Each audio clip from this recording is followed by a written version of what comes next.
Hey guys, Benjy here on Bite Size Benjy, and it's E3! E3! So, if you don't know what E3 is, it is the Electronic Expo in LA, where they showcase all the new games, any console announcements, everything we're going to be playing over the next year or two. And this is my first reaction video to it, so bear with me. It's a little bit all over the place because I'm just literally recording this on the spot because I've just watched the Microsoft press conference. Yeah, I just want to talk to you guys about it. Give you my opinions on what I thought was really good, what was really bad, what they could have done better. But overall, yeah, I'm just going to go through all of the brief points of the conference. And yeah, let's crack on. So, the first thing they announced, Xbox One S. Looks nice. Very sleek, very simple, nice design of the Xbox One. It's 40% lighter, thinner, a lot more compact, very sleek, nice white design. Thought it looked very, very nice. They opened up the show with it. Best thing to do, just get that out of the way, because it leaked anyway a couple of days ago, but it was just like, look, Microsoft's just like, yep, let's just open with it, just get it done out of the way.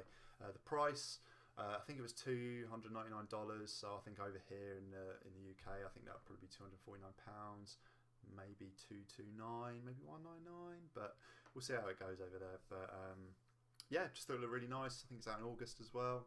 So yeah, very nice, solid opening start to the show. The next thing was Gears of War 4. Now, the one thing I did notice when they started Gears of War 4, they had the Xbox exclusive, Windows 10 exclusive thing all the time. But a really interesting thing to note was they had this thing called cross-buy program, where basically if you buy the digital copy of the game, you can play it on your PC or on the Xbox One, and you can take your saves over, your achievements and everything, which I thought was pretty cool. And it made it very clear that this was going to be a feature on all of the Microsoft published games. So if you have there's a certain logo, I think it's cross-buy logo, I think they've got an official name for it, but I thought that was pretty cool. If you're a PC user, that's great. If you buy it on PC, you can play it on your Xbox and PC. I thought that was really, really good. But anyway, Gears of War 4. Yes. Yes, yes, yes. Absolutely adore Gears of War. Loved the first one. Adored the second one. That's my favourite. 3, still really, really good. Judgment, but, still, absolutely love Gears of War. Really interesting what they're going to do with this one, because obviously it's a new set of characters. I think one of them is Marcus's son.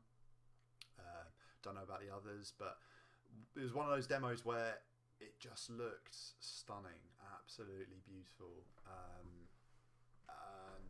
it didn't go too much into cutscenes, which I think is perfectly fine. Some people don't like that. Some people are like, oh, but we don't know anything about these characters and we don't know who they're fighting for. So I thought the demo was a bit, lackluster. And I'm thinking, well, this is a teaser. I don't want spoilers. I want to find out more about these characters myself in my own time. When I'm playing it on my own, got my headphones on, and I'm sucked into that world. That's when I want to know more about these characters. All I wanted to see today was a different level to what we saw last year, and any new mechanics that look really cool. So, and they showed those.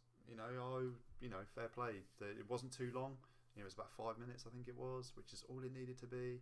And it's perfect, and it just got me pumped, ready to go for the rest of the conference. So, yeah, fair play for that one. It's tied into Gears of War as well.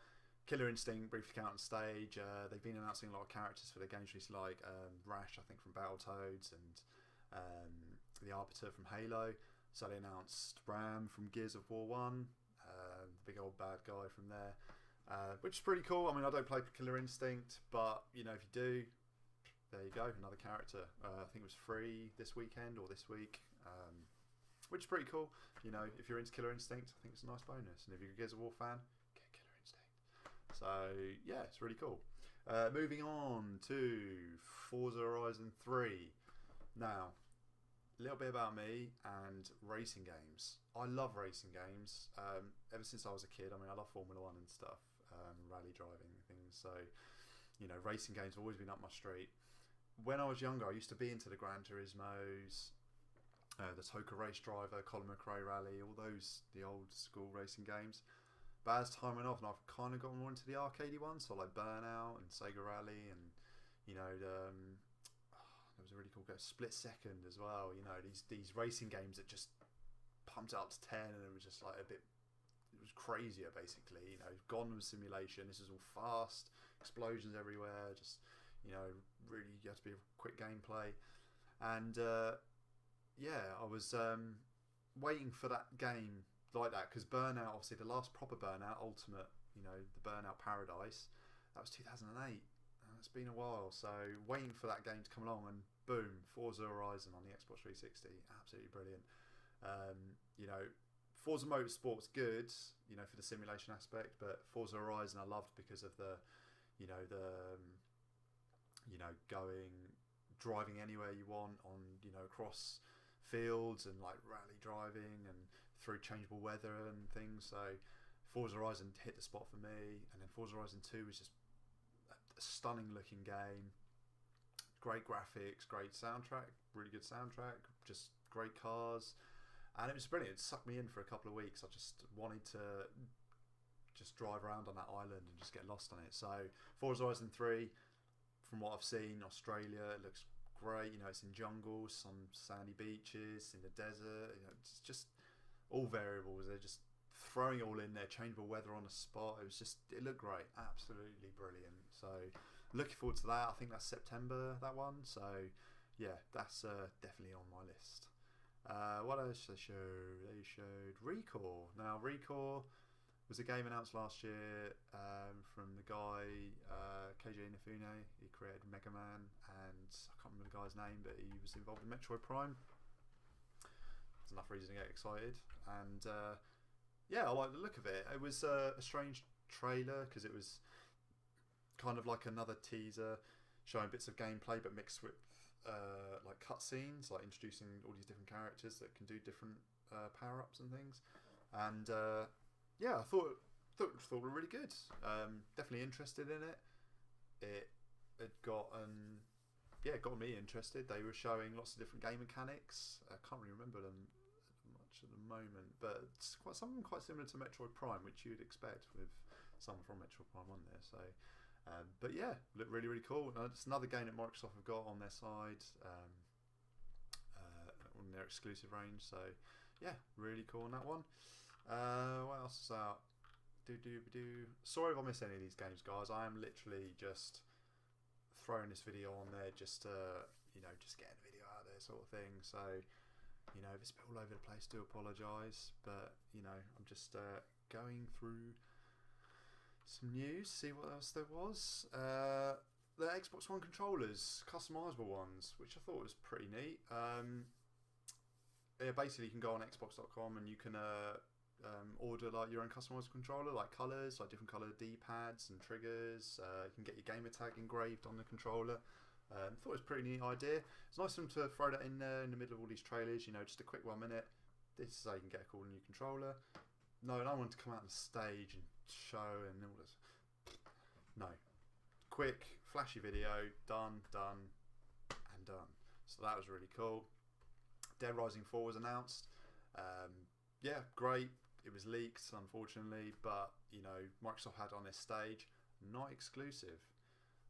The little tag at the bottom where it always says Xbox and Windows 10 exclusive. It didn't say it this time, it just said available on Xbox One and Windows 10. So, either this is a timed exclusive, or it is going to PlayStation 4 as well, which is fine. More people get to play Dead Rising, and why shouldn't they? Because the other ones are amazing. So, this one looks more of the same. Frank West is back.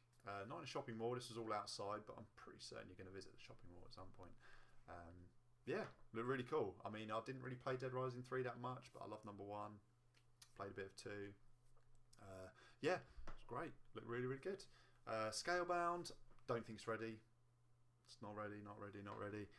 Take your time on that game, Platinum, because Platinum, Bayonetta 1 and 2, like some of my favourite games ever, and Vanquish as well is one of my favourite games on Xbox 360, and they just seem to be going down a little bit at the moment. You know, they had the Turtles game, which is mediocre. They had Transformers game, which is mediocre.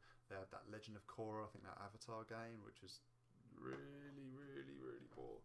So just take your time on this game. So, you know, but it looks really cool. You know, dragon, you fly dragon. What's not to like? So yeah, really cool. State of Decay 2. I didn't play the first one, so I don't really want to say too much on this because my opinion won't really be valid if I haven't played the other one. But what I did see, I thought it was really cool. You know, open world survival, zombie game. It looks like you get together with your buddies and you can drive around this massive open world. You can build places to survive and go out and scavenge and get survival tools and things like that. It looks really, really cool. I thought it was.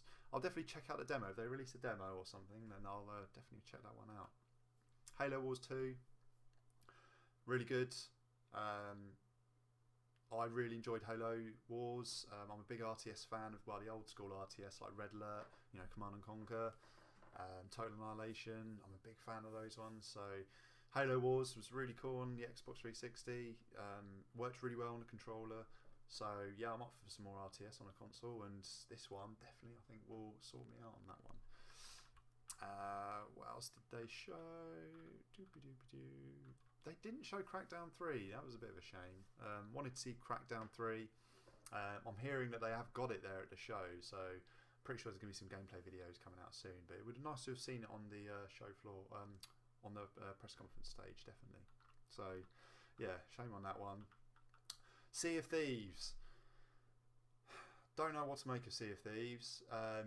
When I first saw it announced, obviously it's rare. I mean, it's not the rare we know, or we knew and loved in the past, you know. But it's still, you know, it's still got the rare logo on it, so there's got to be a bit of rare charm in there. And when I first saw the teaser trailer last year, I was like, ooh, I am interested in this. Then they showed it this year, and if you don't know what Sea of Thieves is, it looks like it's an open world pirate adventure game. Cool, right?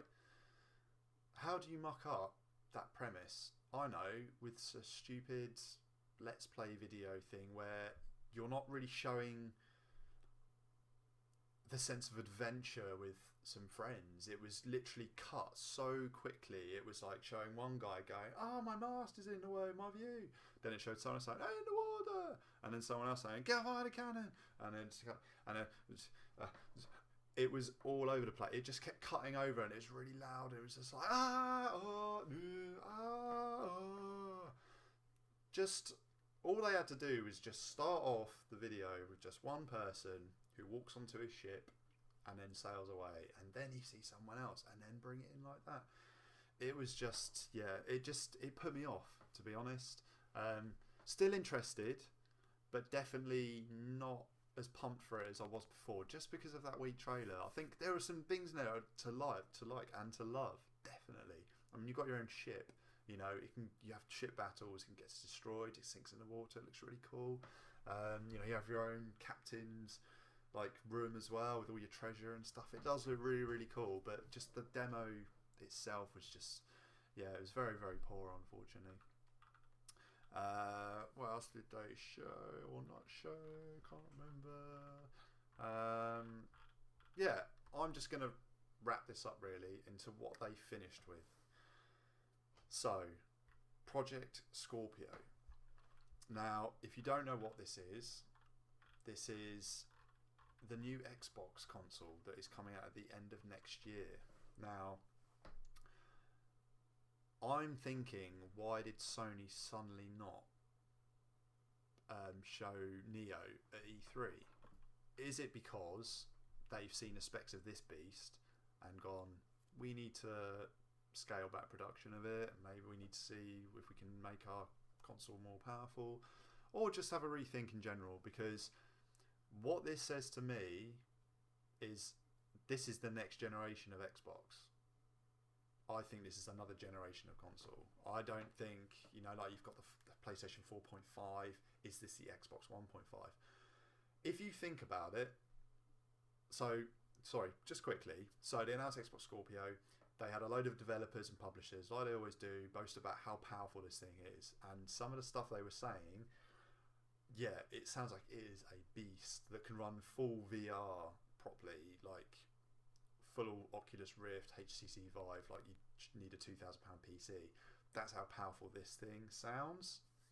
Obviously, this is just a load of developers and stuff saying how powerful this is. I mean, we never saw games running on or anything like that, so we don't know fully 100% how powerful it is. But Microsoft seemed very confident in it, and